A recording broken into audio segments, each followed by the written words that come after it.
안녕하세요. 전 영화 시작해서 이만 52번째 에피소드를 시작하겠습니다. 안녕하세요. 안녕하세요. 네, 저는 형광모자이고요. 네, 저는 펭귄맨입니다. 반갑네요.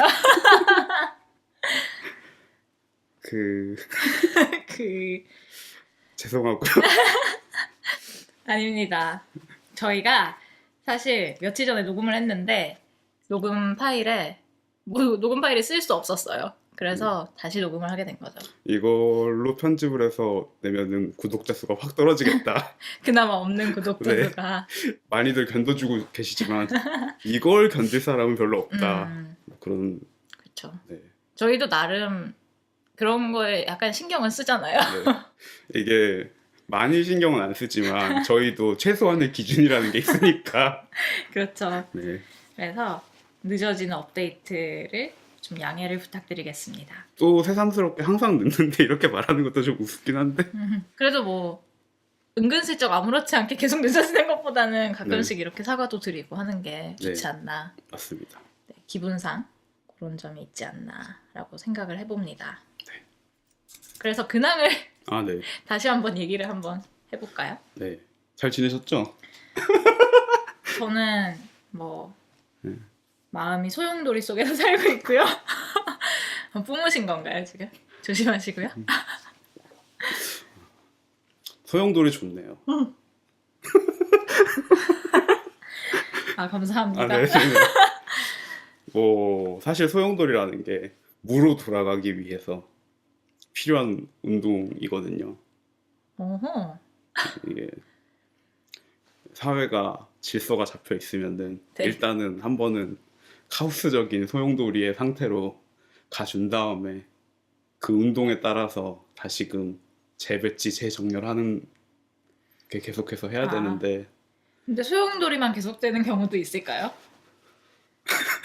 왠지 그런 기분이 들었어. 아, 그래요? 그 소용돌이 얼마나 됐죠? 아, 소용돌이는 한 일주일 정도 된 것 같기도 하고 2주일 정도 된 것 얼마 안 됐네요.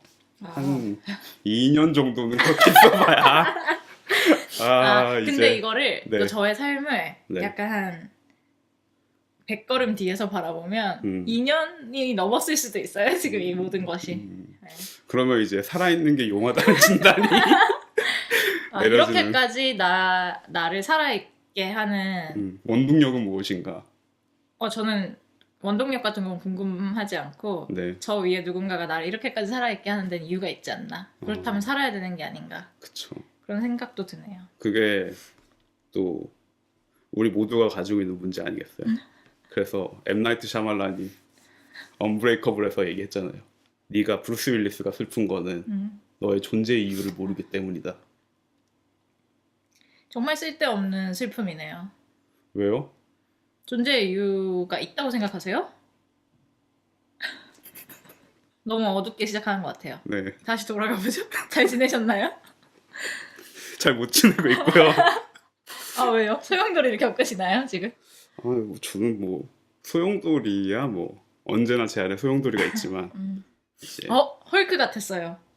헐크가 헐크가 되는 것과 배너 박사일 때를 유지하는 걸 어떻게 컨트롤하냐고 누가 물어봤을 때 헐크는 화가 나면 헐크가 되잖아요. 나는 항상 내 몸에 화를 가지고 있지. 나는 항상 화가 나 있거든. 이렇게 얘기를 하죠. 그래서 뭐 그 소용돌이 안에서 이제 서핑을 하는 건데 이제 서핑 좀 하세요? 아니 그냥 계속 물에 빠졌다 올라오고 뭐 이런 거. 예를 들면 그런 거죠. 근데 이제 자칫하면은 빠지는 거죠. 진짜 최악이다. 이게 어쩌면 더 최악일지도 모르겠어. 저희가 지난번에 녹음했던 게 더 심하였겠죠? 근데 그때는 이제 약간 퀄리티에 네, 뭐 여러 가지 문제가 있는데 첫 번째로는 이제 저희가 사실 유튜브에 영상을 업로드를 하고 있잖아요 요즘. 네네. 네네. 많은 분들이 아직 모르시겠지만 네. 저희가 그런데 영상을 이제 저희가 업로드하고 있죠. 얼굴을 오픈하기 싫어서 깨를 부렸죠. 그냥 여러 깨를 부리면서 그 계속해서 파일럿처럼 이렇게도 해보고 저렇게도 해보고 뭐가 얼굴이 안 나오면서 그나마 쉽게 영상을 매번 만들 수 있을까 이런 거를 일종의 테스트를 해보고 있는데 지난번엔 그 테스트가 너무나 대실패를 해가지고 저랑 현관모자랑 마이크 하나 쓰니까 어느 정도 볼륨이 약간은 조절하더라도 비슷해야 되는데 저번에는 그것도 너무 차이 나고 막 테이블에 아이패드 쾅쾅 놓고 뭐 여러 가지 이유가 있었죠. 네. 아니 뭐 저희는 그렇고요. 다른 좋은 소식이 있었던 분들을 알아보도록 하죠. 아, 네. 아, 그러네요.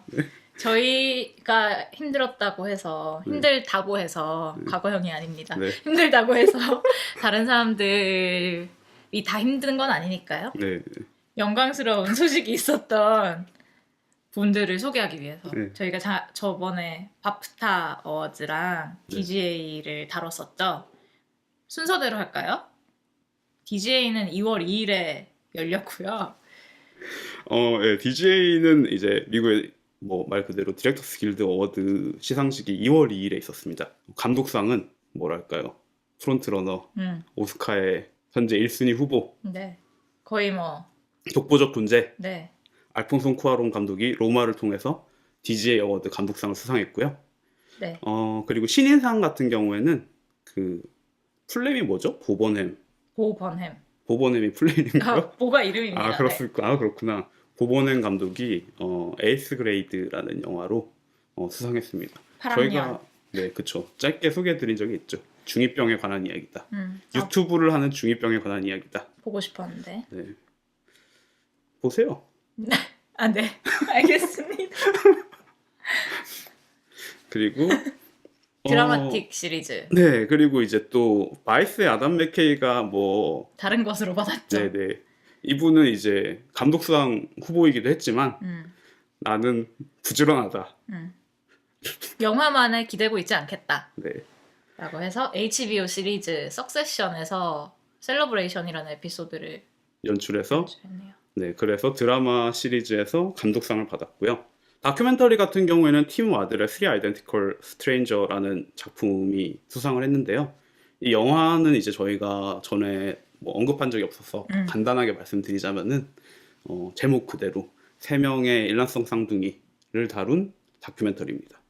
이 3명의 일란성 쌍둥이가 이제 각자 다른 가정으로 입양이 되는데 그 가정들이 조금씩 환경이 다른 곳이었다고 해요. 뭐 중산층 가정에서 뭐 블루칼라 혹은 뭐 완전 부르주아, 말이 이상한 것 같은데 뭐 어쨌든 잘 사는 집 이렇게 다들 뿔뿔이 흩어진 거죠. 그래서 그들의 환경에 따라서 어떻게 다른 삶을 사는가 뭐 이런 것들을 추적한 다큐멘터리라고 하고요.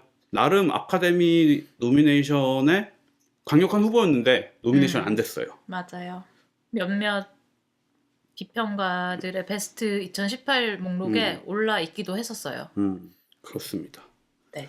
그리고 그 사이에 생겼다 없어진 소식이 있는데요. 아카데미 얘기를 하면은 이제 원래 아카데미가 촬영, 편집, 단편, 메이크업을 광고 중에 시상을 하겠다.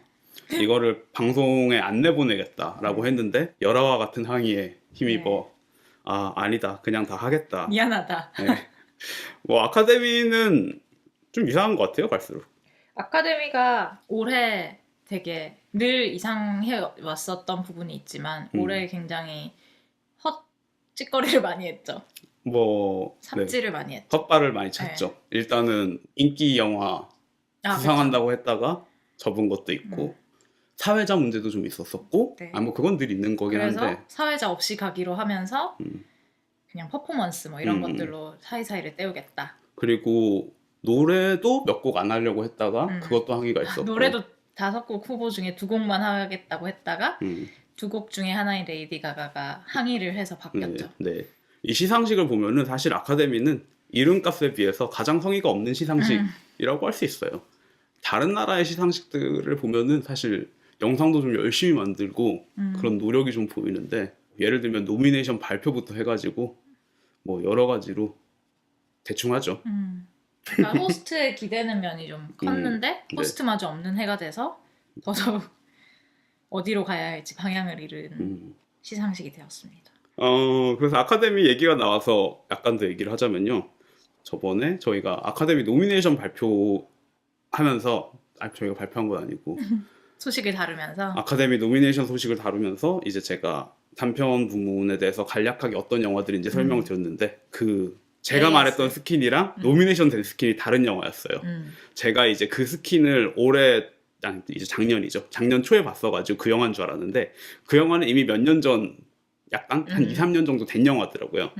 저는 기억력이 안 좋으니까 내가 오래 봤으니까 올해 영화겠거니라고 뭔가 착각하고 제목도 똑같다 보니까 그냥 그렇게 생각해 버렸는데 제목을 보통 명사로 지을 때의 폐해네요. 그쵸. 그래서 이제 아카데미에 노미네이션 된 스킨은 제목 그대로 이제 피부색이 다른 두 소년에 관한 이야기라고 하더라고요. 그 백일 소년이랑 흑인 소년이 나오는 단편 영화라고 하고요. 그래서 일단 이 정보를 정정드리고 저희가 지난 에피소드 얘기를 하면서 아카데미 뭐 수상 거부자 이런 얘기를 네네. 했었잖아요. 네네네. 거기에 대해서 조사를 하셨잖아요. 뭐 조사라고 하기에는 그냥 구글링에서 제일 먼저 뜨는 거 하나 본 건데 제가 지난번에 저는 아카데미 좀 거부하는 모습 좀 보고 싶다 뭐 그런 얘기를 잠깐 한 적이 있는데 그래서 좀 찾아봤죠. 그랬더니 이제 가장 대표적으로 나온 사람은 이제 말론 브란도가 아카데미 나무주연상을 수상하는 자리에 인디언 소녀를 내보내서 아카데미가 인디언을 다루는 방식에 문제가 있다는 이야기를 하고 그 아카데미라는 게 할리우드라는 그쵸. 말이죠. 네. 네네네. 헐리우드가 인디언을 다루는 방식에 문제가 있다는 얘기를 하면서 수상을 거부했고요. 이게 그 당시에 좀 여러 가지로 난리였던 게 그런 다음에 가짜 뉴스가 돌았거든요. 그 인디언 소녀가 진짜 세대를 인디언이 초월해서 아니다. 가짜 뉴스는 언제나 성행을 하네요. 그럼요.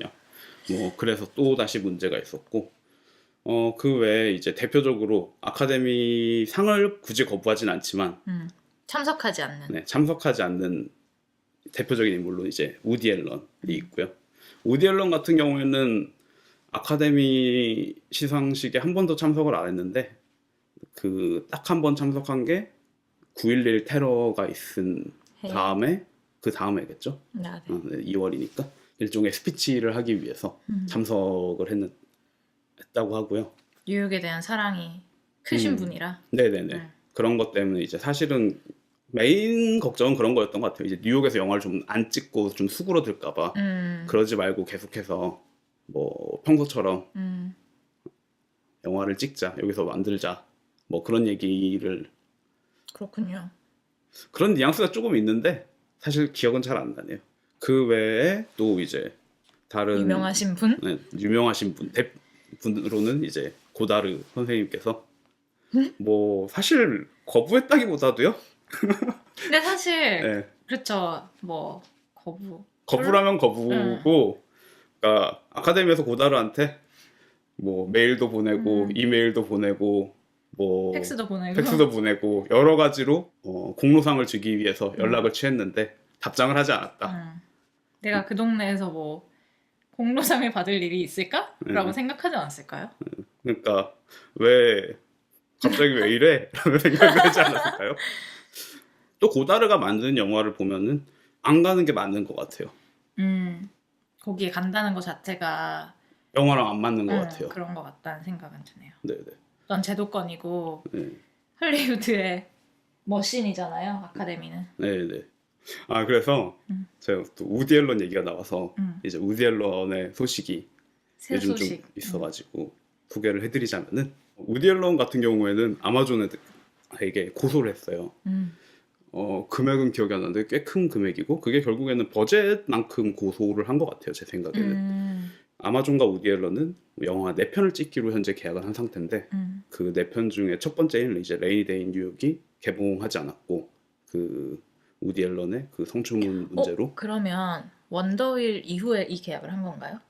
원더힐 네네 원더힐을 찍고 그 다음에 아마 이제 그러니까 원더힐은 그 계약에 포함이 되지 않아요. 네네. 그러니까 한 편 먼저 하고 그 다음에 이제 해볼까 이렇게 한 거군요. 뭐 더 해볼까? 왜냐면 사실 우디 앨런이 아마존이랑 TV 시리즈도 만들었잖아요. 맞아요. 망했지만. 그러니까 네. 일단은 아마존 입장에서는 그래도 뭐 그게 잘 되고 안 되고를 떠나서 고정 소요가 있었으니까 우디 앨런은 네. 그냥 길게 해도 상관없겠다고 판단을 좀 했을 것 같아요.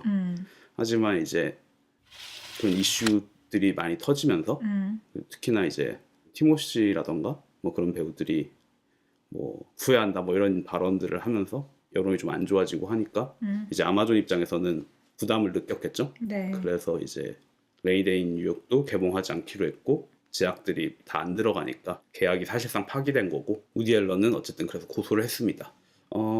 우디 앨런은 근데 영화를 만들려고 또 준비하고 있는 것 같아요. 그 IMDb에 그 언타이틀드 우디 앨런 프로젝트라고 하나 있는데 가족일 텐데 프로듀서 우디 앨런을 같이 하는 프로듀서가 이제 또 가족인데 그 가족 중에 한 명이랑 그 비키 크리스티나 바르셀로나를 같이 찍었던 스페인계 프로듀서인 것 같아요. 그분이랑 이제 PD의 이름이 올라가 있더라고요. 그래서 아마 이제 우디 앨런이 과거에 미국에서 좀 힘들 때마다 네, 힘들 때마다 어쨌든 미국에서 잘 안 되니까 이제 가서 스페인 가서 비키 크리스티나 바르셀로나 찍고 뭐 미드나잇 인 파리도 찍고 그런 다음에 이제 블루 자스민 매치 포인트도 찍었어. 네, 블루 자스민을 찍어서 미국으로 돌아왔다면은 다시 한번 그런 과거의 성공의 경험을 바탕을 둔 성공의 경험. 뭐 그런 시도를 하고 있는 것 같고요. 재밌다는 생각이 들어요. 어쨌든 우디 앨런이 그 힘들어지기 얼마 전에 찍었던 네. 헐리우드 엔딩이라는 영화를 보면은 네. 그 영화가 이제 눈 멀어가지고 눈 먼 채로 연출을 해가지고 영화를 못 찍었는데 그래서 헐리우드에서 미국에서 망했죠, 그 영화가. 그 영화가 망했는데 유럽에서 잘 돼가지고 그럼 미국 유럽으로 가야지 그러면서 유럽으로 떠나는 맞아. 결말이잖아요.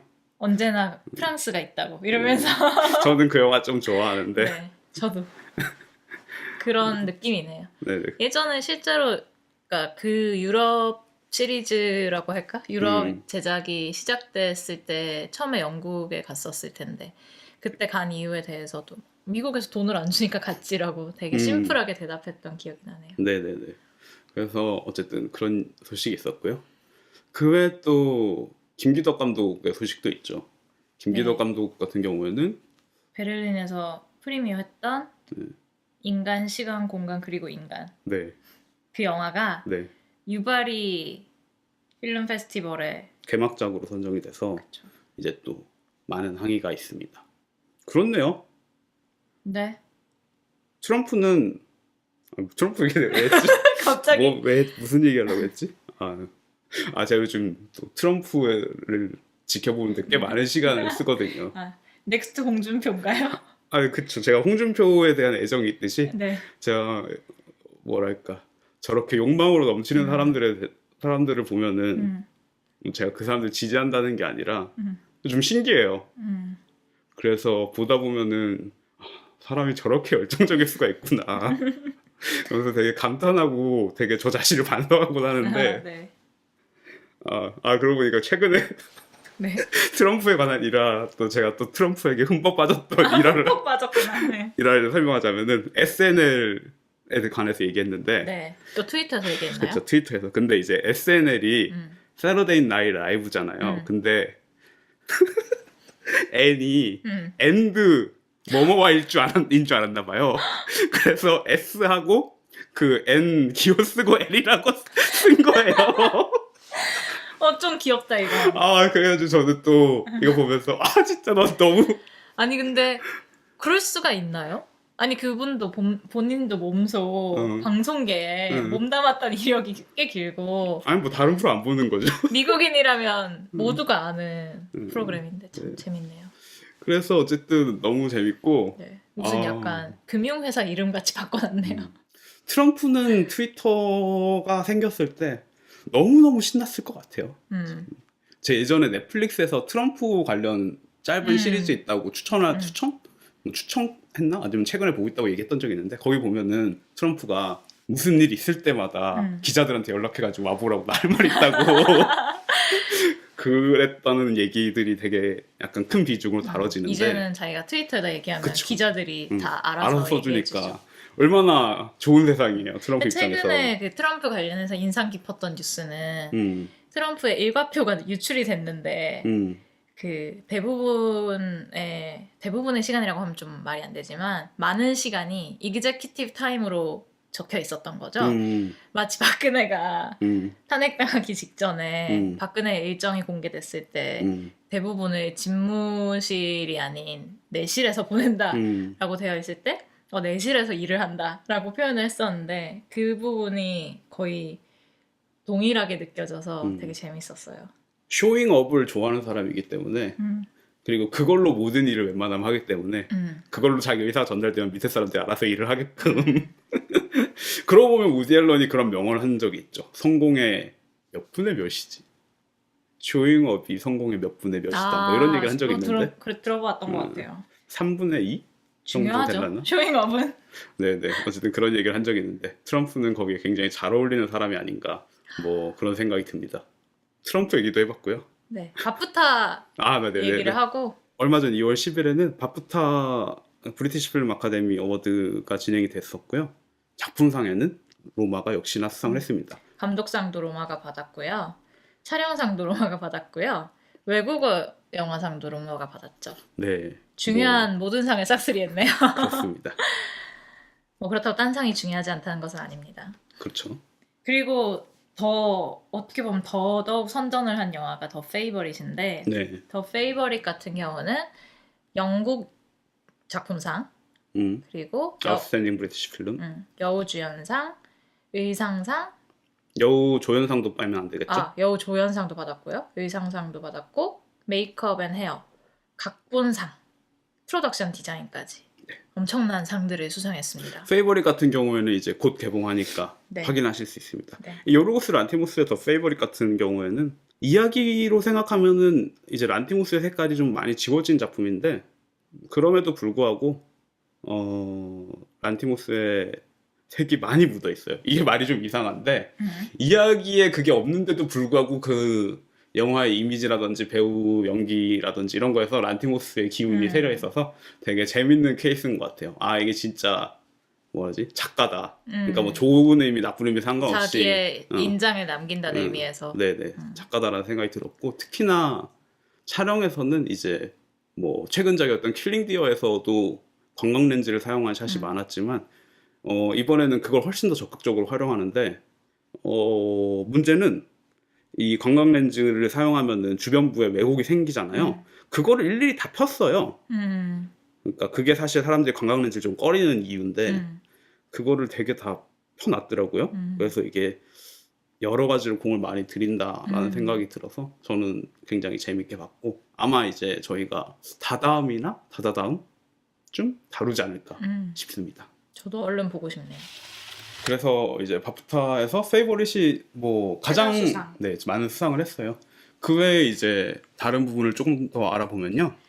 나무주연상에는 보헤미안 랩소디의 라미 말릭이 수상을 했습니다. 사실 보헤미안 랩소디 같은 경우에는 사운드상도 받았고요. 이 바프타에서 보헤미안 랩소디 가지고 말이 많았어요. 브라이언 싱어가 네, 성폭력 관련 이슈가 있다 보니까 아카데미 투표가 끝난 상태인데 이 영화가 최고 영화상 후보였는데도 불구하고 그 영화를 후보에서 드롭시켰죠.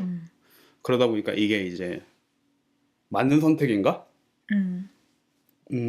아무래도 논란의 여지가 조금 있는 편이죠. 그렇죠. 네네. 그리고 이게 수상 결과 자체를 좌지우지 하잖아요. 만약 보헤미안 랩소디가 없었다면 그 표가 어디로 갔을지, 그렇죠. 뭐 보헤미안 랩소디가 수상을 안지 않았더라도 그런 문제들이 조금 있는데 그럼에도 불구하고 바프타는 이제 좀 과감한 모르겠어요. 어쨌든 그런 결정을 내렸습니다. 그 외에 다른 부분을 보면요. 나무 조연상에 그린북의 마허샬라 알리가 맡겨놓은 상을 받아갔고 그린북은 그게 다죠. 네. 그 외에 이제 오리지널 뮤직로서 음악상으로서 스타이즈 본이 수상을 했고요.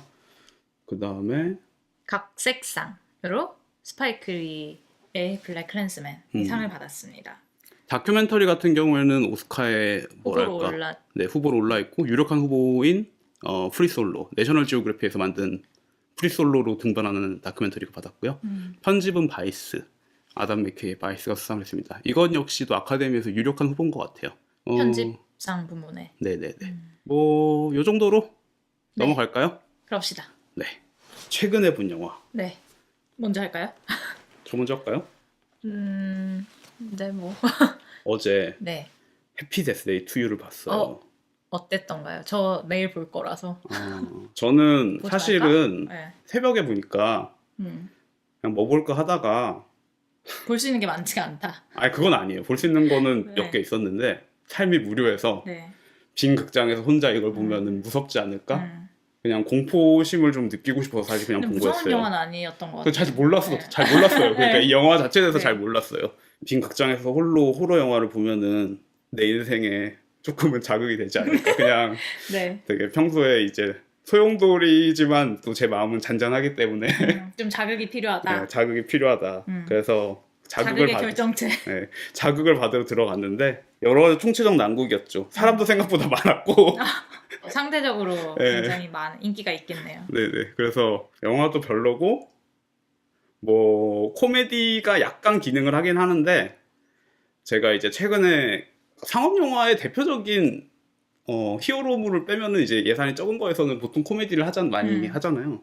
극한 직업도 그렇고 또 제가 이번에 좀 이따가 말씀드릴 챔피언스 같은 영화도 그렇고 이 해피데스 데이 투 유도 이제 그 바운더리 내에 있는 작품인데 뭐 스페인이나 한국보다 못 만들었다 정도가 제가 알기로 해피데스데이 1은 그런 평을 들었어요. 그러니까 정말 저예산 코미디가 할 수 있는 엄청난 성공을 거둔 블럼하우스잖아요. 네. 제이슨 블럼의 약간 특유의 장기죠. 저예산으로 히트치는 시리즈 만드는 거. 근데 그 시리즈가 이제 유지가 되느냐 안 되느냐는 사실 한 번도 유지된 적 별로 없었던 것 같아요. 소우 같은 경우가 그나마 좀 오래 갔던 케이스고. 그래서 뭐 이게 타임루프물로서의 특징도 있고 뭐 스크림 같은 걸로 긴장을 유발하는 것도 있는데 타임루프물의 컨셉으로만 생각하면 사실 장점이 뭐가 있을까요? 잘 모르겠어요.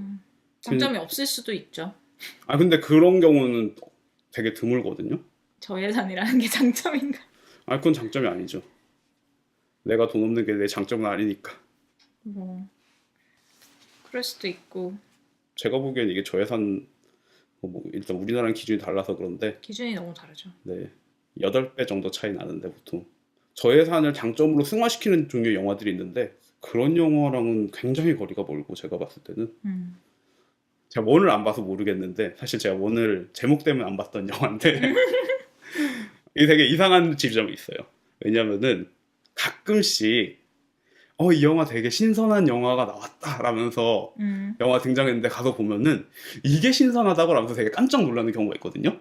그런 영화들이 보통 어떤 거냐면은 다른 사람들도 다 생각했는데 만드는 단계에서 그래도 이건 너무 아니지라면서 안 만들어지는 그런 영화들이 있거든요. 그런 영화들이 가끔씩 근데 그거 대단하다고 생각해요. 그럼에도 불구하고 곱게 해서 계속해서 나가고 근데 그런 영화들이 저를 되게 반성하게 할 때도 있어요. 이게 사실은 밀고 나가도 되는 거였구나라는 생각이 들 때도 있거든요. 그건 결과물이 좋을 때. 그쵸. 사실 뭐 결과물이 좋아서 그렇게 하는 건데 결국엔 이제 컨셉보다도 그냥 이야기를 어떻게 전개하고 만들어 나갈 것인가가 더 거기에서 이제 성찰이 있으면은 문제가 없는 건 거죠. 사실 어떻게 보면은. 예를 들면은 저는 그렇게 아버지가 된다도 사실 그런 영화라고 생각하거든요. 저는 깜짝 놀랐거든요. 그 신호흡을 처음 들었을 때. 이거를 영화로 만들었다고? 그러네. 왜냐면은 그거 되게 뭐 테마 게임 같은데 되게 많이 나오는. 테마 게임이 뭐죠? 그러니까 뭐 예를 들면은 반중 코미디인 1시간짜리 TV 시리즈 뭐 이런 거 있잖아요. 옛날에 김국진 씨가 나와서 그래 결심했어 하는. 그래 결심했어는 알 것 같아요. 네, 그 인생 게임인가? 뭐 어쨌든 뭐 그런 느낌의 TV 시리즈물들이 있거든요. 그런 데서 되게 흔하게 쓰일 법한 소재라서. 소재인데. 근데 이제 그 영화는 좋죠. 소재의 문제가 아니다. 그쵸. 어쨌든 그럼에도 불구하고 이 영화는 그런 영화는 아니었다. 뭐 그렇게 얘기할 수 있을 것 같고요. 그리고 최근에 봤던 영화 중에는 넷플릭스에서 공개된 영화 중에 하이라이징 버드, 높이 나는 새. 저 사람이 했죠. 소더버그. 소더버그가 찍었고 그것도 아이폰으로 찍은 이것도 거죠? 아이폰으로 찍었죠. 전작이 언세인이었고요. 그것도 아이폰으로 찍었죠. 하이라이징 버드는 그 NBA가 폐업한 기간 동안에 그 폐업을 중단시키기 위해서 뛰어다니는 에이전트의 노력을 담은 일단은 재밌어요. 일단은 재밌는데 저는 소더버그가 왜 아이폰으로 영화를 찍는지는 사실 잘 모르겠어요. 이게 좁은 로케이션 촬영에서 좀 넓은 샷을 얻을 수 있다 말고는 특별히 아이폰으로 찍었다는 장점이 없는 것 같아서 왜 굳이 아이폰으로 영화를 찍지? 왜냐면 이거 아이폰으로 찍는다고 했을 때 자기가 정말 손에 들고 다니는 아이폰으로 찍는 게 아니잖아요. 그쵸. 이 영화 음. 촬영하기 위해서 어쨌든 똑같은 모델 뭐 한 두 개, 세 개 살 거고. 자기 손으로 들고 다니는.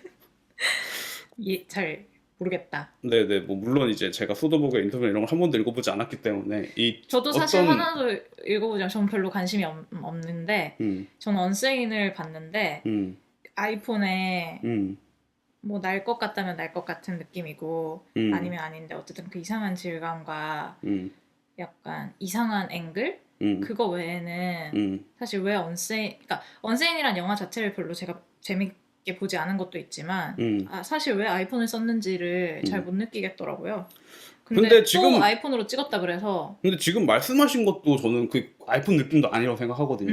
그러니까 그쵸 약간 앵글 같은 거는 예, 사실은 근데 그러니까 그거 구석으로 갈 수 있다 정도의 차이가 있는 건데 음, 그러면은 과연 이게 미러리스 DSLR 음, 같은 걸로도 사실 성취할 수 있는 부분이라서 음, 잘 모르겠어요. 어쨌든 농구를 다룬 영화이기 때문에 움직임 같은 게 있나? 그러니까 그런 게 있을 줄 알았거든요. 음, 근데 뭐 애초에 농구가 사실 중요한 영화가 아니었고 음, 사실 약간 머니볼 느낌이 더 나는 음, 영화다 보니까 음, 근데 머니볼이랑 또 많이 비슷한 건 아니고요. 근데 어쨌든 간에 그 뒷얘기를 다룬 음, 비즈니스에 보여지는 거 뒷면을 다룬 얘기다 보니까 뭐 스포츠적인 부분이 강조되는 영화는 아니었고 딱 하나 관련이 있다면 어쨌든 이게 소셜미디어를 다루고 있다는데 그거랑 아이폰을 찍는 거를 그렇다고 이제 등치시켜서 음, 맞는 선택이라는 생각이 들지도 않고 음, 영화 자체는 재밌는데 뭐 일단 아이폰을 찍었다는 부분은 좀 의아하긴 했어요. 그래서 크리스토퍼 놀란이 소더버그한테 디지털 영화 촬영의 어둠에서 빠져나와라라고 조언했죠. 아, 그랬더니 이제 소더버그가 네가 시나리오를 연필로 쓰기 시작한다면 고려해보겠다라고 응수했죠. 차라리 그게 좀 재밌는 뉴스라면 뉴스였고요. 재밌네요. 네. 타자기만 돼도 괜찮은 거 아닌가요? 그쵸? 근데 뭐 사실 타자기로 하면은 논란이 그럴게라고 할 수도 있으니까 그러니까 사실은 소더버거가 진 거죠. 네. 뭐 네 어쨌든 그랬고요. 또 다른 영화 봤던 거는 이제 챔피언스라는 영화를 봤어요. 방금 살짝 말씀드렸는데 이 영화는 이제 고야에서 작품상을 받았고 이 영화에 출연했던 인물 중에 한 명인 헤수스 비달이라는 사람이 신인상을 받게 됐습니다. 이 고야상은 이제 스페인의 아카데미 영화상이라고 보시면 되고요. 이 챔피언스는 하비에르 페서라는 감독의 작품인데 지적 장애를 다룬 인물들이 일단 농구팀을 하는 이야기를 가지고 요즘 농구에 있어요. 꽂히셨나 봐요. 그건 아닌데 어쩌다 보니까 그냥 그렇게 됐어요. 소더버그는 뭐 일단은 따라갈 만한 가치가 있는 사람이기 때문에 그냥 본 거고 제가 좀 자극을 좀 찾고 있다 보니까 소더버그도 과거의 작품들이 굉장히 저를 자극하는 부분들이 있었는데 아쉽게도 하이리 라이징 버드는 재밌긴 하지만 그 정도까지는 아니었고 저는 언세인과 로건 럭키가 모두 너무 실망스러웠기 때문에 하이라이징 포드를 볼까 말까 하다가 안 보고 있었거든요. 아무튼 그래서 챔피언스 돌아오면은 이 영화는 그 지적 장애인들이 모여서 농구팀을 이루고 있는 이야기인데 주인공은 이제 이 팀의 감독으로 부임하게 되는 사람이에요. 이 사람은 뭐랄까요 엘리트 스포츠인이고 이 프로팀에서 코치직을 맡고 있는데 성격이 좀 불같은 사람이에요. 농구에 대해서는 잘 알지만 사실 좀 차별적인 발언도 좀 하고 사실 뭐 좋은 사람이 아니죠. 그 사람이 이제 음주운전으로 사고를 내고 거기에 대한 벌로 일종의 사회봉사를 해야 되는 상황에 처해가지고 이 팀을 맡게 되고요. 그러면서 겪는 이야기인데 아무래도 코미디 영화다 보니까 불편한 부분이 분명히 있어요. 일단은 이 사람들의 장애가 아무래도 코미디 요소로 희화화되는 것 같은 부분들이 있다 보니까 저는 초반에 좀 불편하더라고요. 그럼에도 불구하고 마음이 따뜻해지는 이야기라서 이 이야기 안에서도 가장 크게 변하는 사람은 주인공이 이 사람들을 통해 가지고 뭐랄까 자기 자신에 대해서 반성을 하게 되는 이야기에 가깝고 이 등장하는 지적 장애인들은 약간은 웃어 보일지 모르지만 그럼에도 불구하고 너무나 다들 사랑스럽고 완벽한 사람들이에요. 사람들이 불편한 걸 좀 안 보려고 하잖아요. 그래서 물론 제가 불편했던 건 이 사람들이 나와서가 아니라 이 사람들의 장애가 좀 희화화되는 것 같아서 불편했던 거긴 하지만 그럼에도 불구하고 지금처럼 이런 지적 장애를 가진 배우들이 영화에서 찾아볼 수 없는데 현실에서는 찾아볼 수 있는데 영화 안에서는 사실 쉽게 찾아볼 수 없잖아요. 그 정말 특별하게 한 경우가 아니고서는 예를 들면 7번 방의 선물 같은 영화가 예로 있죠. 떠오르는 게 그거밖에 없네요. 아니면 뭐 I am Sam 같이 거의 같은 내용이지만 아니면 뭐 제8일 뭐 이런 영화도 있었던 것 같고 근데 그런 영화들이 있는데 되게 오래된 예시여서 깜짝 놀랐어요. 제8일. 좀 그냥 생각나는 걸 네. 그냥 말하다 보니까. 네. 근데 그만큼 이제 찾아보기 힘들고 사실 7번 방의 선물 같은 경우에는 그 장에 대해서는 아무 얘기도 하지 않죠. 사실은. 그 장애로 말을 제대로 못 해가지고 차별받긴 하지만 그거는 일반인이었어도 사실 크게 달라지지 않았을 이야기라는 생각이 들어요. 이야기를 생각해보면. 그런 면에서 이 배우들이 실제로 장애가 있으신 분들이 연기를 했거든요. 아쉬운 부분이 분명히 이 영화 안에 있지만 그래도 이 사람들을 내가 보는 것만으로도 의미가 있다 뭐 이런 생각이 좀 들었고요. 다른 한편으로는 이 신인상을 받은 헤스스 빌달도 그 장애가 있으신 분이에요. 그래서 이런 배우들이 좀 설 자리가 이제 만들어지는 흐름이 되지 않을까 그런 생각을 했던 것 같아요. 지금 이제 난쟁이 배우 같은 경우에는 이제 뭐 게임 오브 스론에 나왔던 그분도 그렇고 피터 딩클리지. 네네. 아니면 이제 어쨌든 몇몇 얼굴이 익숙한 배우들이 생기는데 이제 챔피언스에도 그런 배우 중에 한 명인 그 다운증후 있는 여자 배우 이름 제가 잘 모르겠는데 그분이 나오는데 이런 배우들이 좀 더 많아지면 좋은 일이겠다. 뭐 그런 생각도 했습니다. 그래서 우리나라에도 뭐 그런 배우들이 좀 나와서 볼 수 있으면 좋지 않을까. 뭐 그런 생각도 했고요. 사실은 어떻게 생각하면 뭐 눈에 잘 안 보이는데 우리 눈에 안 보인다고 없는 게 아닌데 왜냐면은 요즘 그런 논쟁이 많잖아요.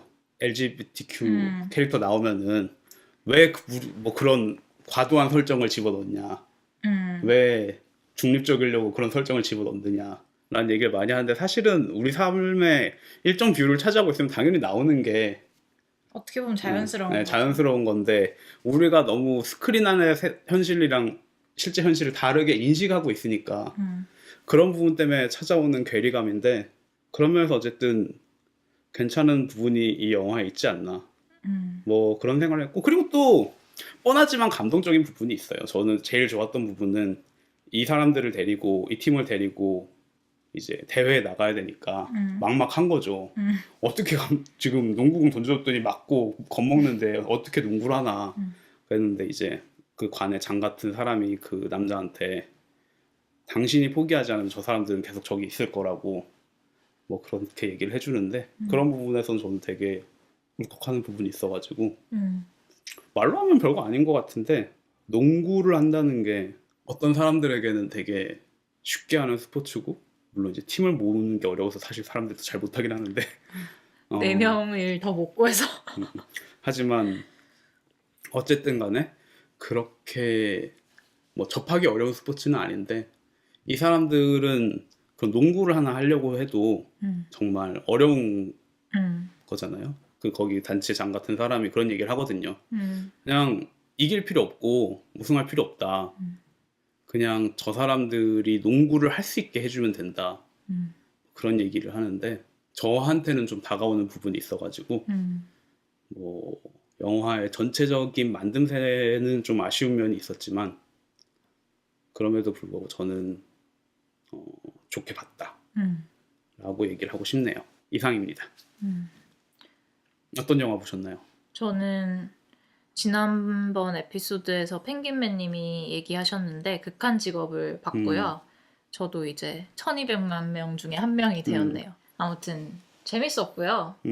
저 이제 그때 펭귄맨님이 약간 이 코미디가 끝까지 가지 못하고 약간 완결된 이야기를 하러 돌아간 게 좀 아쉬웠다고 했는데 네. 비슷한 부분에서 저도 뭐 그런 비슷한 느낌을 받았던 것 같아요. 특히나 결말 부분 같은 경우에 치킨집 사장님이 어쨌든 범인들, 나쁜 놈들 때려잡고 다시 경찰로 복직을 하잖아요.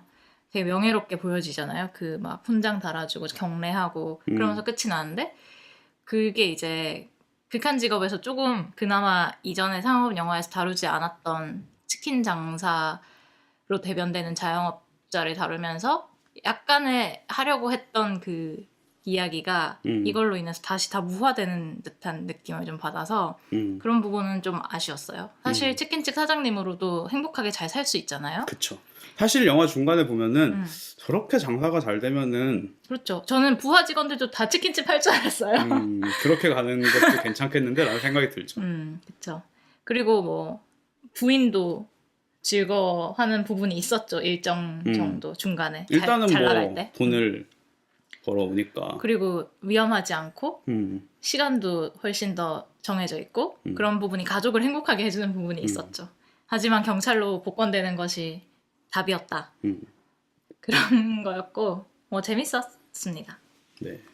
그리고 또 하나는 넷플릭스에서 봤던 건데 제가 넷플릭스 TV 시리즈 중에 이렇게 빠른 시간 안에 끝낸 건 또 오랜만이라서 이틀 만에 시즌 1을 다 봤어요. 근데 시즌 2가 제작 중이라고 하는데 너의 모든 것이라는 제목으로 국내에 소개된 유라는 드라마예요. 이거 사실은 다른 채널에서 방영을 했었다고 해요. 근데 시청률이 별로 안 좋았고 넷플릭스가 이걸 보고 포텐셜을 보고 산 거죠.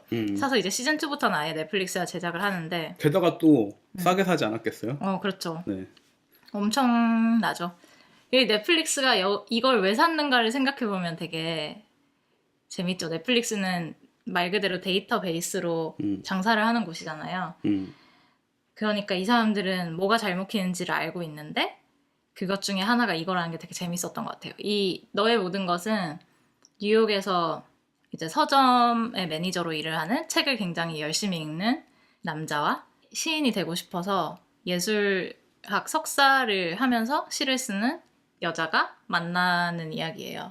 되게 로맨틱 코미디 같지만 사실은 호러 영화에 가깝고 이 남자는 사실은 소시오패스 스토커인 거죠. 여자도 뭐 우리가 흔히 생각하는 로맨틱 코미디에 되게 스윗한 뭐 그런 여자는 아니에요. 처음엔 그렇게 보이는데 드라마가 점점점 시간이 갈수록 여자도 그냥 정말 단점이 많고 잘못된 일을 많이 하는 뭐 인간적이라면 인간적이고 그냥 보통의 사람이고 이 남자가 이 여자를 이상화하면서 막 스토킹을 하고 이 여자 주변 사람들을 막 처단해 나가는 그런 연쇄살인에 가까운 그런 이야기인데 이거를 보면서 좀 재밌는 부분은 아까 말한 것처럼 이 여자가 처음에 되게 멋있고 정말 꿈의 이상형 같은 여자라고 우리도 생각하게 되는 거예요. 단지 이 여자가 잘못된 남자를 만났을 뿐이다라는 생각을 하는데 가다 보면 이제 그런 게 아니라는 걸 알게 되면서 이 남자의 머릿속을 더 정확히 보게 되는 효과가 있죠. 이 사람은 어떻게 뒤틀리게 이 사람을 이상화시키고 있는가. 그리고 사실은 그게 페미니즘적인 요소도 있다고 생각을 해요. 이 여자가 나빠서가 아니라 그냥 이 남자가 이 여자를 되게 이상화할 때 생각하는 것들이 있죠. 뭐 이 사람은 이럴 것이다 저럴 것이다. 그런 부분들이 좀 요즘 시대에 적합한 정도의 TV 시리즈에 딱 적합한 정도의 페미니즘이구나 라는 생각이 좀 들었었고 또 하나는 이제 이 남자 배우가 되게 매력적으로 생긴 것도 있지만 이 남자를 주인공으로 하고 이 사람의 나레이션을 통해서 어쨌든 보다 보니까 이 나레이션이 굉장히 비이성적인 합리화임에도 불구하고 이 사람을 응원하게 되는 면이 있어요. 그래요? 그거 재밌네. 그래서 또 안 들켰으면 좋겠고 막 그런 게 저는 좀 있더라고요. 그리고 왜냐면은 요즘은 나레이션이랑 관객이 좀 상대적 분리를 좀 잘하는 시대라고 저는 좀 생각을 그쵸. 하는데 그리고 실제로 이 남자가 하는 이 일들이 나에게 일어나자면 정말 끔찍할 것 같아서 저도 막 소리 지르면서 보는 장면들이 있었어요. 아 미친놈 이러면서. 근데 그럼에도 약간은 이 남자가 그렇게까지 벌받지 않았으면 하는 마음 같은 게 생기는데 저는 이게 나레이션이나 뭐 주인공이라는 것도 그렇지만 그냥 이 사람의 행동 자체가 되게 밸런스가 잘 맞아요. 정말 다정한 남자친구와 내가 이상화하는 어떤 다정한 남자친구와 소시오패스의 행동이 동시에 공존하는 거예요. 그러니까 사실은 덫에 빠질 수밖에 없죠. 이 사람 되게 이렇게나 다정한 사람인데. 그리고 소시오패스가 얼핏 들었을 때는 약간 그런 느낌이 있는데 모두에게 차가운데 나한테만 다정한 아 맞아요. 그런 느낌도 있고 근데 약간 다른 거는 이 사람이 이 여자의 신호 같은 거를 잘못 읽는 경우가 종종 있어요. 이 사람이 좀 너무 과하게 해석해서 너무 다가간다거나 좀 다르게 해석해서 되게 자기가 어리둥절해하는 상황들이 있어요. 그런 걸 보면 좀 소시오패스라는 게 느껴지는 부분이 있죠. 물론 이전에도 좀 연애는 해보긴 했지만 그리고 이 사람이 이제 또 하나 재밌었던 거는 스토킹을 할 때 주로 사용하는 방법이 이제 핸드폰을 훔치는 건데 핸드폰에 정말 모든 게 다 있잖아요. 노트북과 핸드폰이 연결돼 있기도 하니까 뭐 친구들하고 단체 문자를 주고받는 것도 계속해서 보고 뭐 SNS에 올리는 건 당연히 다 보고 있고 뭐 여러 가지 방법으로 이제 핸드폰을 이용해서 그 사람을 스토킹을 하는데 그 사람뿐만 아니라 그 주변 사람들까지도 다 그런 식으로 스토킹을 하는데 그런 스토킹은 어쨌든 그 대상을 좋아하기 때문에 하는 건가요? 그렇죠. 그 여자를 좋아하기 때문에 이 여자도 스토킹하고 이 여자의 남자친구도 스토킹하고 뭐 그런 거죠. 이 여자의 친구도 스토킹하고 바쁜 사람이에요. 아 되게 속상하겠다. 그럼. 그쵸. 속상하죠. 속상하지만 이 사람은 이미 우리는 운명인데 저 사람이 방해하고 있어요 라고 생각해요. 되게 네. 진취적이신 분이구나. 되게 낙관주의자예요. 어떻게 보면. 근데 어쨌든 이런 SNS나 핸드폰으로 나의 모든 게 밝혀질 수 있다는 게 이제 공포의 소재로 사용된 지 이제 조금 됐는데 그럼에도 어쨌든 이게 정말 아직도 효과적인 공포의 소재라는 점에서도 좀 재미있고 넷플릭스가 이제 사람들이 이런 거를 좋아하는구나 라고 생각을 하고 만들어낸 시리즈들의 일부라는 걸 보면 되게 재밌죠. 사람들이 실제로 이런 거에 대해서 관심을 갖고 있다는 게. 뭐 그 리메이크인 건가요, 그럼? 아니요. 그냥 똑같은 거를 그대로 넷플릭스로 사온 거예요? 공개한 거예요. 네. 그래서 그런 부분들이 제 기억엔 있었던 것 같아요. 왜 이렇게 TV에서 방영하면 중간에 광고 브레이크를 넣기 위해서 약간 페이드아웃 되거나 그런 게 있잖아요. 그런 게 좀 있었던 것 같아요. 제 기억에. 지금 딴 거랑 헷갈리지만. 그런 것들이 없어지는 게 조금 아쉬운 것 같아요. 사람들은 광고를 싫어하지만 예전 드라마를 보면서 즐거운 게 사실 그런 거거든요. 그러니까 어디서 끊을지 이 작가의 노력이 보인다거나 아니면은 제가 좋아하는 TV 시리즈 중에 하나는 식스피드 언더라는 TV 시리즈인데 그 시즌 1 때는 아예 가짜 광고를 만들었어요. 그 세계 그 세계에만 존재하는 광고를 해서 광고 하나 가짜 광고 틀고 진짜 광고 짝짝짝 나오고 가짜 광고 다시 하나 틀고 시작하고 그건 진짜 노력을 많이 한 거죠. 그런 식으로 이제 TV 시리즈들이 그런 걸 어떻게 활용하는지 그 포맷에 사실 중요한 점인데 요즘은 제가 TV 시리즈 자체를 안 보네요. 생각해보니까. 근데 뭐 어쨌든 그런 것들이 이제 스트리밍 문화가 되면서 잘 예. 찾아보기 힘들겠죠. 예, 제가 좀 재미를 느끼던 부분들이어서 요즘은 좀 아쉬운 것 같아요. 그리고 이거랑 관련해서 제가 또 한 최근인 것 같은데 최근에 본 넷플릭스 시리즈가 테드 번디 테이프라는 건데 이제 테드 번디라는 미국의 유명한 연쇄살인범에 대한 다큐멘터리인데 그거 다큐멘터리였어요? 네. 나 그거 영화인 줄 알았어. 다큐멘터리고 4개짜리인데 에피소드 4개짜리인데 이 사람이 이제 수감되고 형을 언도받아서 이제 종신형인지 뭐 사형인지를 기다리고 있을 때 그 기자들을 불러서 자기 이야기를 제대로 내주는 기자를 찾고 싶다면서 스스로가 이제 테드 번디라는 그 살인범, 테드 번디가 아니죠. 이 살인범은 내가 아닌데 자기는 되게 억울하다고 주장해요. 내가 아닌데 이 사람은 이럴 것이다 하고 자기가 그 사람 막 분석하고 전형적인 그 나르시시즘에 젖은 연쇄 살인범이에요. 근데 그 당시에는 그런 사람이 처음이었던 거죠. 그래서 그 사람의 그 녹음 테이프를 바탕으로 만든 건데 이게 또 나오자마자는 또 한동안 되게 떴었거든요. 넷플릭스에서. 맞아요. 그러니까 사실은 이런 약간 매력적인 범죄자나 뭔가 되게 유명해지고 싶은 욕망? 이런 거에 있어서 사람들이 많이 관심을 갖는구나라는 게 보이는 거죠. 자기의 선악과 상관없이 유명세를 얻으면은 그것도 이제 영웅이 되는 그렇죠. 문화가 있죠. 그리고 이 유의 주인공 여자 같은 경우를 보면 이 사람이 이제 SNS에 자기가 되고 싶은 어떤 모습 같은 거를 계속 올려요. 그러니까 뭐 그것도 자기의 일부인데 자기 삶의 일부인데 어떤 건 올리고 어떤 건 안 올리잖아요. 그렇게 함으로써 만들어지는 어떤 자아가 있고 그 SNS 속의 삶을 어느 정도 살아가는 현대인이라면 약간의 찔림을 느낄 텐데 그런 것도 이 넷플릭스에서 꾸준하게 다루고 있는 소재 중에 하나인 것 같고요. 저번에 제가 얘기했던 파이어라는 다큐도 그랬고 또 제가 봤지만 본 것을 약간 후회하는 캠걸이라는 넷플릭스 자체 영화 같은 경우도 그런 거였고 후회할 것 같지나요? 약간 시간이 살짝 아까웠습니다. 근데 그런 욕망들을 이제 넷플릭스가 너무 잘 활용하고 있기 때문에 보게 되는 게 있죠. 자극적이고. 뭐 아무튼 그랬고요. 뭐 시간 가는지 모르고 뭔가를 보고 싶다 라고 했을 때 되게 재밌게 볼 수 있을 것 같다는 생각이 들었습니다. 사실 넷플릭스한테 진짜 배워야 될 거는 넷플릭스라는 어플리케이션의 확장성이라든지 그 자막이라든지 그 편의성이 사실 저는 맞아요. 편하니까 가장, 보는 거거든요. 캠거를 편하지 않으면 왜 보겠어요. 그런 걸 이제 좀 우리나라의 업체들이 좀 배웠으면 좋겠는데 그런 거 배울 생각은 안 하고 저는 백스텝이 보인다 싶은 게 사실 넷플릭스의 오리지널 콘텐츠를 보면서 다들 자기들 오리지널 콘텐츠를 가지려고 하는 거를 보면서 이게 내 백스텝이라고 생각하거든요. 왜냐하면은 어쨌든 헐리우드가 극장과 대급을 분리했던 정책이라든지 그런 것들을 돌이켜보는데 이거는 이제 극장이 아니니까 다시금 통합되는 맞아요. 사실 굉장한 백스텝이라고 저는 생각하거든요. 물론 잘하는 것을 각자 잘하는 걸 하면 좋을 텐데 그죠? 약은 약사에게, 진단은 의사에게. 이게 넷플릭스가 어쨌든 새로운 시장의 지배자로서 들어오면서 생기는 혼돈 속에서 얻어갈 것이 분명히 있는데 시장도 뭐 소비자도 되게 저는 잘못 진단한다는 어쨌든 생각이 그래도 좀 있어요. 스트리밍이 정말 지금보다도 더 난립하게 된다면 그때는 또 그런 통합을 막는 법안 같은 게 나오지 않을까요?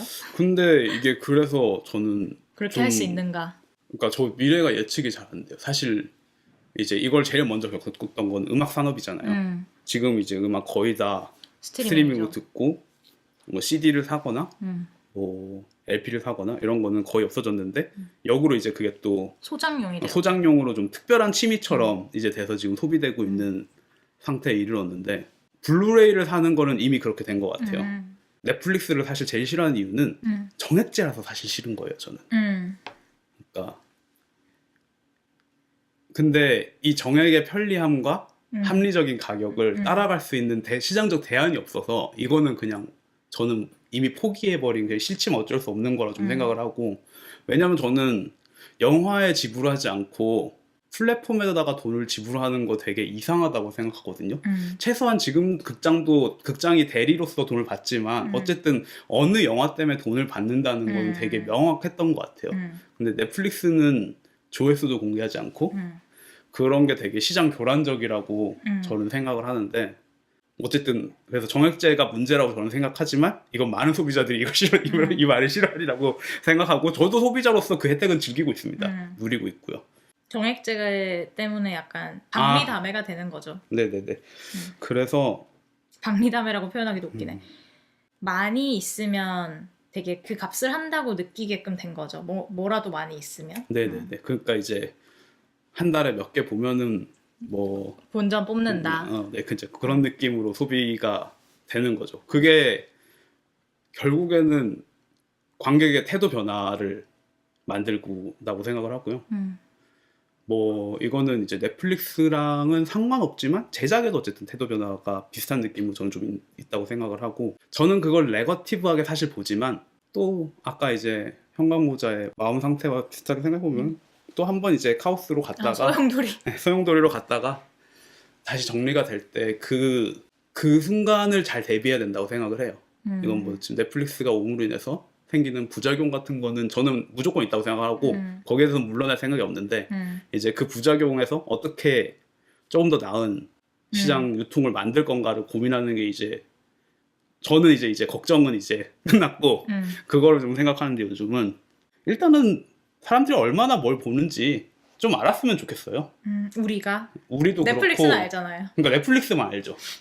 심지어 제작자도 잘 몰라요. 제작자한테도 안 알려주는구나. 네, 계약서에 그런 걸 쓰면 안 되나? 그럼 계약을 안 하나? 그러니까 그게 뭐 제가 알기로는 뭐 누구한테는 알려주고 누구한테는 안 알려줄 수도 있죠. 근데 급에 따라 다른가? 그러니까 그 제작자들 중에서도 모르는 사람들도 있더라고요. 제가 보니까 정말로 이 넷플릭스 안에서 근데 그거를 모르면 다음번 딜을 계약할 때 되게 레버리지가 없잖아요. 그렇죠. 이상한 구조네. 돈 있다고 유세하는 건가? 그리고 둘째로는 넷플릭스가 제작비는 주고 관여를 하지 않는다가 옳은가? 이제 그러면 이제 모든 제작사가 불필요했다는 의미. 무슨 말이죠? 그게? 그러니까 넷플릭스의 장점이 별로 관여를 안 한다. 음. 라는 이야기가 많잖아요. 제작에. 그쵸. 근데 이제 그러면은 이제 다른 지금까지 관여를 했던 다른 제작사들이 쓸데없는 일을 한 건가? 이거에 대한 생각도 조금 있고 성공할 때도 있고 실패할 때도 있는 거잖아요. 사실 관여라는 그렇죠. 게. 네네. 그래서 그게 뭐 뭔가 감독에게 재량을 다 허용하는 것 같아서 되게 좋은 일인 것처럼 얘기하는데 사실은 그게 반드시 옳은 일인가에 대해서도 의문도 있고. 근데 그거는 이제 감독이 원하는 거니까 음, 인기가 있는 거라고 생각해요. 그런 방식이. 뭐 그게 진짜 더 좋게 나올지 안 좋게 나올지는 알 수 없지만 감독들은 그걸 원할 거 아니에요. 그래서 감독들이 자기가 원하는 대로 하고 있는가? 음. 제가 느끼기엔 약간 더 빅브라더에 가까운 느낌이 있어요. 자기도 모르게 큰 그림에 순응하고 있는 그런. 아니 그게 큰 그림에 순응하고 있다기보다는요. 알폰소 쿠아론 같은 경우는 좀 예외적인 케이스고 뭐 예외적인 케이스가 많지만 제가 느끼기엔 다들 넷플릭스에 맞는 컨텐츠를 만든다는 느낌이에요. 그러니까 집에서 보기에 더 적당한 걸 만들고 있는 것 같아요. 대체로는. 그게 작품의 퀄리티가 낮은 거랑 좀 상관이 없는 거죠. 제가 말하는 거는. 사람들이 흔히 생각하는 극장에서 볼 만한 영화와 집에서 봐도 손실이 없는 영화 이런 게 있는데 거기에 일단은 맞춰서 만들고 있고 그거는 현명한 선택이라는 생각이 드는데 어쨌든 간에 극장에서 길게 틀지 않을 거니까 약간 반대인 부분도 있겠죠. 예를 들어서 정말 극장에서 만들어야 하는, 극장에서 봐야 하는 영화라고 했을 때는 스튜디오들이 좀 더 관심을 보일 수도 있겠죠. 그러면 스튜디오와 넷플릭스가 둘 다 제안을 했다 그러면 스튜디오와 함께 가는 거일 수도 있고 뭐 여러 가지 변수가 너무 많으니까. 네네 그쵸. 뭔가 단일화해서 말하기는 좀 힘든데요. 어쨌든 그렇네요. 그렇습니다. 네. 그리고 또 하나 더 얘기를 하자면 그 시네마테크의 친구들 영화제가 지금 계속 하고 있는데 제가 몇 편을 봤죠. 네. 근데 그 중에 얘기를 하고 싶은 게 낭뜨의 작고라는 아네스 바르다의 90 몇 년도 작품이에요. 91년? 이라고 말해보고 싶은 욕망이 약간 있는데 91년. 훌륭한. 대박. 이거 낸시 펠로시의 매기는 박수 아니에요? 뭔지 몰라요. 아니에요. 그 트럼프가 매년 그 양당 의원들 모아놓고 기조연설 같은 거 하는 새해에 하는 게 있는데 민주당 대표가 지금 낸시 펠로시잖아요. 그분이 이렇게 박수를 치면서 표정이 되게 트럼프를 매기는 표정이었어요. 아무튼 어쨌든 트럼프 얘기가 나오니까요. 네. 갑자기 하고 싶은 말. 네. 아니에요. 별로 쓸데없는 얘기인데 네. 트럼프 아들 레미가 있어요. 트럼프가 싫어하는 아들? 걔시 트럼프가 싫어한대요? 주니어 얘기하는 거 아니에요? 주니어 말고? 그 꼬마애. 꼬마애는 아니죠. 걔가 당선돼서 스피치할 때 옆에서 계속 졸고 있었거든요. 맞아요. 근데 그거 보면서 되게 인상적이었는데 얘는 맨날 자요. 그런 자리에 있을 때마다. 제가 말한 그 자리가 그 자리예요? 네네네. 네. 그렇구나. 또 자더라고요? 그러니까 너무 잠을 안 재우나 봐요, 애를. 모르겠어요. 그냥 지루한 걸 못 참는 거 아닐까 싶기도 하고요. 하긴 지루하죠. 아무튼 낭떼의 작고는 안예스 바르다가 이제 남편이었던 자크 드미가 죽기 직전에 만든 영화인데 자크 드미는 이제 에이즈 합병증으로 세상을 떠났죠.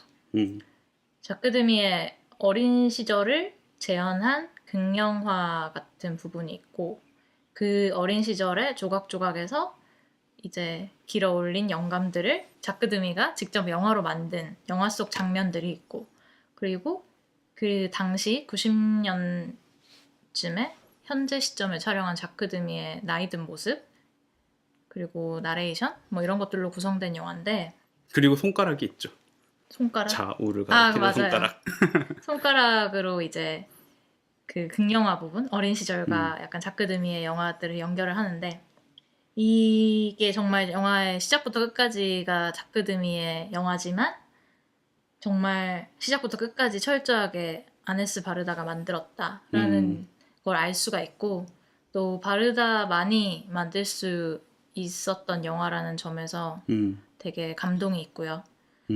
시작부터가 일단 바닷가에서 시작을 하고 끝도 바닷가에서 끝이 나죠. 자크 드미가 바닷가 해변에 누워있는 장면으로 끝이 나는데 촬영이 완료된 후에 편집 과정에서 이제 자크드미가 사망을 하고 그걸 이제 눈물을 머금고 한 프레임 한 프레임 편집을 했다. 이런 바르다의 인터뷰를 예전에 읽어서 더 뭔가 감동적으로 봤던 것 같아요. 네. 근데 제가 이거를 보면서 넷플릭스에 대해서 또 한 번 생각을 하게 된 게 있는데 제 어린 시절 자크는 애칭인 자꼬로 불리는데 네. 자꼬는 뭐 인형극 특히 손가락 인형들이나 뭐 그 마리오네트 이런 인형극을 보면서 많이 자랐더라고요. 네. 그래서 나중에 이제 영화 속에서도 좀 더 잘한 작가가 만드는 애니메이션 스탑 모션이 약간 그런 식의 인형들을 이용한 스탑 모션이고 아무튼 그런 거를 볼 때만 이 흑백이었던 영화가 컬러가 돼요. 그리고 뭐 가족 식사 도중에 어떤 친척분이 노래를 부른다거나 했을 때도 그 갑자기 식당이 다 컬러가 되고 뭐 여러 가지 그런 사건들이 있는데 물론 이거는 자크가 어떤 영화관에 갔다 나오면서 영화 포스터를 바라봐도 그게 컬러예요. 근데 그런 장면들이 점점점 줄어들어가요. 자크가 자라면서. 그만큼 이 어린아이가 받았던 그 이미지라는 것에 대한 신선한 충격이 조금씩은 옅어지는 거겠죠. 그게 다 사라지진 않지만. 근데 그거를 보면서 요즘에 작고 나이인 아이들은 어떤 이미지에 대한 저런 강렬한 느낌을 받을까라는 생각을 좀 했던 것 같아요. 네. 왜냐하면 그렇지 않을 것 같거든요. 그렇죠. 자라나면서부터 보는 게 이미지고 요즘은 갓난 애기들도 울 때 뽀로로를 보여주는 세상이잖아요.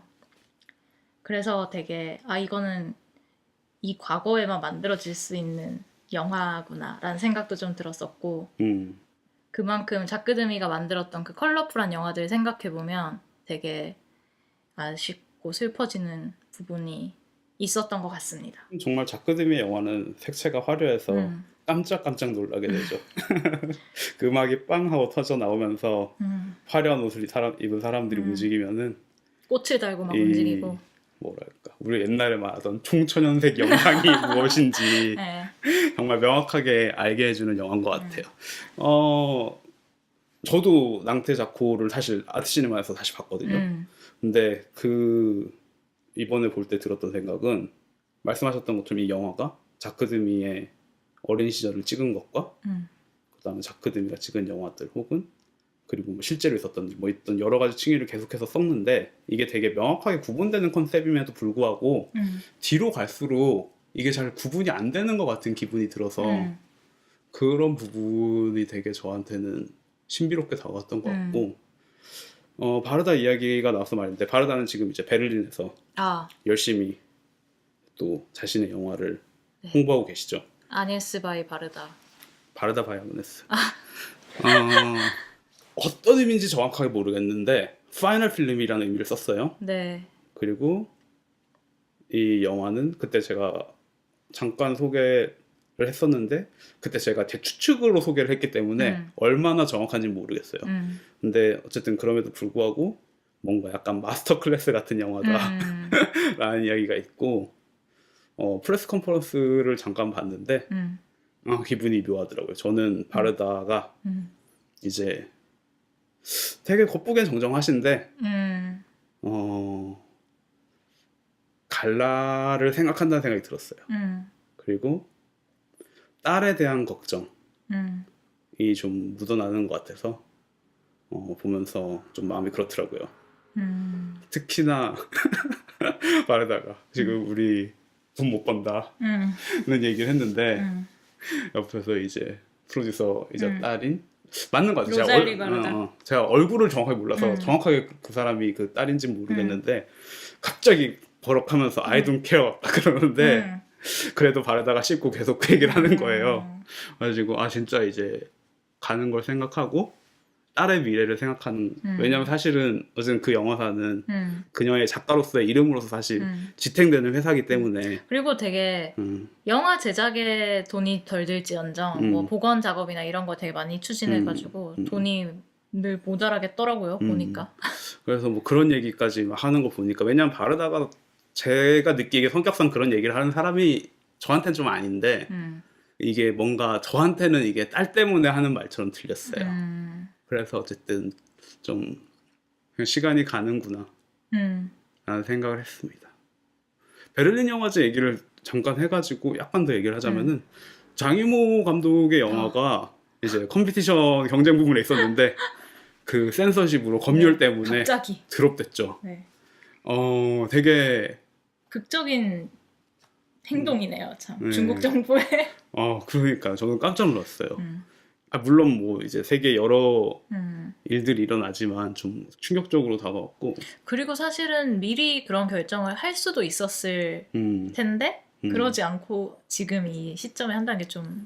그건 그냥 게을렀던 거 아닐까요? 언제 못 봤다가. 아 그런가? 근데 저는 약간 하나의 그 스테이트먼트가 아닌가. 그러기에는 오히려 국제사회에선 반발만 생겨서 저는 그게 뭔가 현명한 스테이트먼트는 아닌 것 같은데.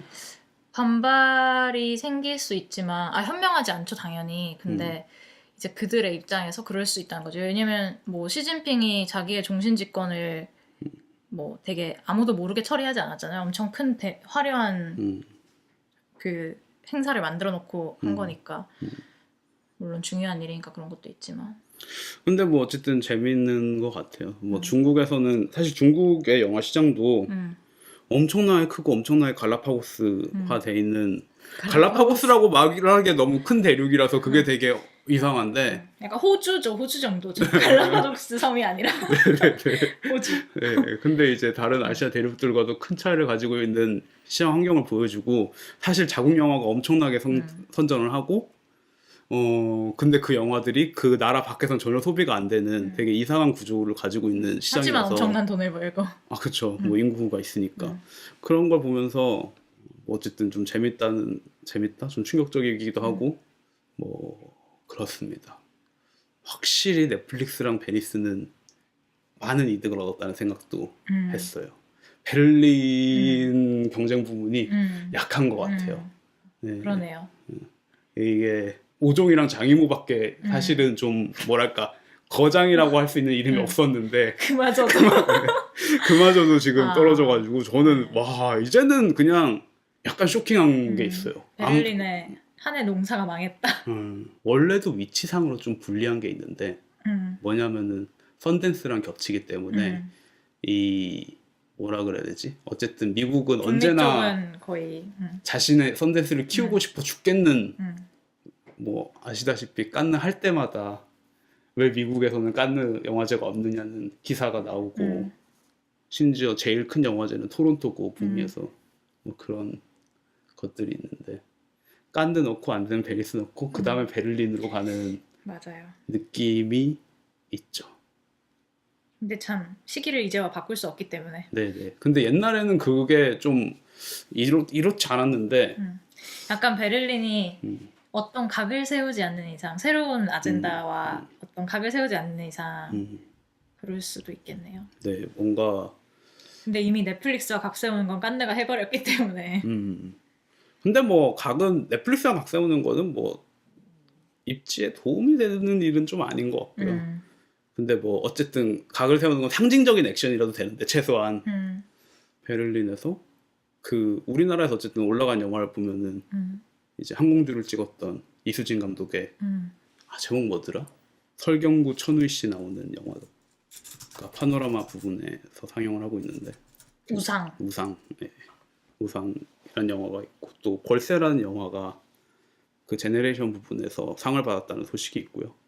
벌새는 부산에서 상영했었던. 네. 저희 뭐 일단 1부는 여기까지 할까요? 네. 네. 저희 되게 길게 한 느낌이에요. 저희가 사실 중간에 음식을 한번 먹었기 때문에 네. 에너지가 충전돼가지고 살짝 길게 한 감이 있네요. 네. 저희 다음 에피소드에서 다다음 주에 업로드되는 다음 에피소드에서는 아마 저희가 평소 같았으면은 아마 살인마 재개집이나 페이버릿 중에 한 편을 골라서 했을 것 같아요. 아마 그 두 편 다 하게 될 것 같아요. 두 편 다 같은 날 개봉인가요? 제가 알기로는 같은 날인 걸로 알고 있어요. 네. 뭐 저는 사실 두 편 다 봤는데 두 편 다 저는 두 편 다 못 봤죠. 두 편 다 너무 저는 개인적으로 좋아하는 영화고 살인마 재개집 같은 경우에는 저는 또 오랜만에 저를 깜짝 놀라게 한 영화라 가지고 이 영화 저는 살인마 재개집을 어떻게 생각해야 되는지에 대해서 아주 혼란스러운 소용돌이. 예, 소용돌이 또 한 번 이 라스 폰 트리에가 항상 그 소용돌이를 표현하거든요, 영화 안에서. 진짜 대표적인 걸로 하면은 진짜 웃길 정도로 소용돌이를 자꾸 보여주는데 예를 들면 안티스크라이스트의 그 첫 번째 시퀀스의 마지막 컷이 세탁기죠. 세탁기에 도로 그 소용돌이가 멈추면서 영화가 끝나죠. 그거는 사실은 마녀의 회오리 바람 같은 소용돌이. 예, 마녀의 회오리 바람 같은 건데 어쨌든 또 저와 애증의 관계 있는 애증의 관계. 거의 무슨 전 여친 같은 자니? 자니? 어쨌든 라스폰트리에 라스폰트리에가 말 나온 김에 네. 최근에 다이아몬드 작업을 하고 있더라고요. 그 다이아몬드 작업이라는 게 무슨 뜻이에요? 저는 그 전시한다는 아무도 기사를... 몰라요. 그게 무슨 의미인지. 아 그런 거예요? 네, 왜냐면 저도 지금 어디죠?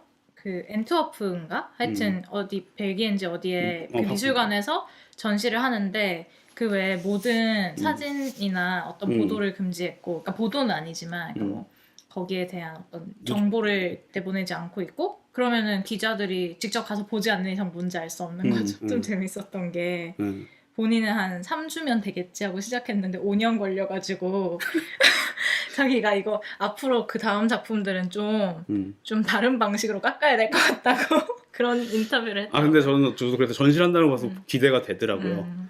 너무 궁금하고 라스폰트리에는 자기 하고 싶은 말 못하면 죽는 사람이라 가지고 사실 저는 어떤 의미에서는 정말 내추럴 본 아티스트라고 생각해요.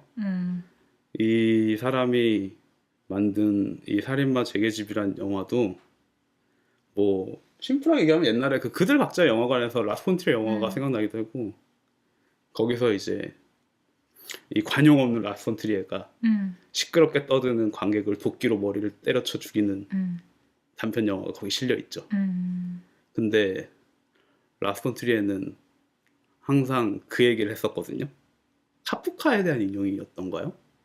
그 문학은 소설은 얼어붙은 호수를 내리치는 도끼 같은 거다 라는 얘기를 한 적이 있는데 라스폰트리에는 거기에 그 말에 굉장히 의식적으로 대응하고 있다는 생각이 들어요.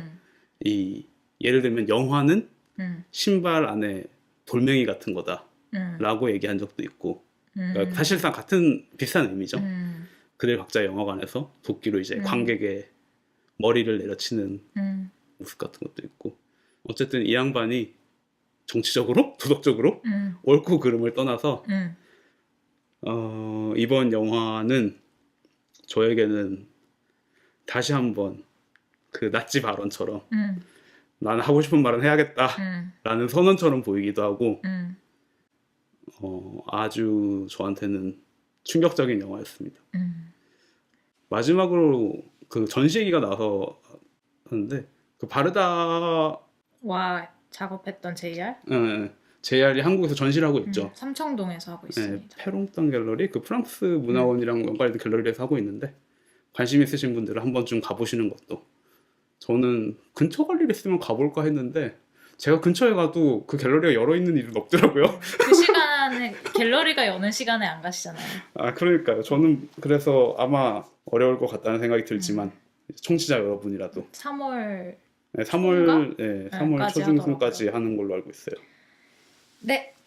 그래서 저희가 더 페이버릿이나 살인마 재계집을 할 건데 나중에 할 거고 다음 에피소드에서는 사바를 해볼까 합니다. 네. 오랜만에 한국 영화를 버닝 이후로 진짜 오랜만인 것 같아요. 그렇죠. 버닝도 사실 개봉 시기에 맞춰서 한 건 아니니까 맞다. 진짜 오랜만에 극장에서 걸린 한국 영화를 하는 거죠. 네. 그래서 사바를 다루고요. 저희가 그냥 한국 영화를 다루면 재미가 없으니까 특별 게스트를 모시고 진행될 예정입니다. 마치 평소에 외국 영화를 하면서 재미가 있었던 것처럼. 난 재밌었는데. 저도 재밌었습니다. 특별 게스트를 모시고 사바에 대해서 이야기해보도록 하죠. 특별 게스트는 누굴지 많은 기대 부탁드리고요. 네, 큰 기대 부탁드립니다. 주변에 소문도 좀 많이 내주시고. 네, 그러면 저희는 2부에서 콜드워에 대해서 얘기를 해보도록 하죠. 네, 감사합니다.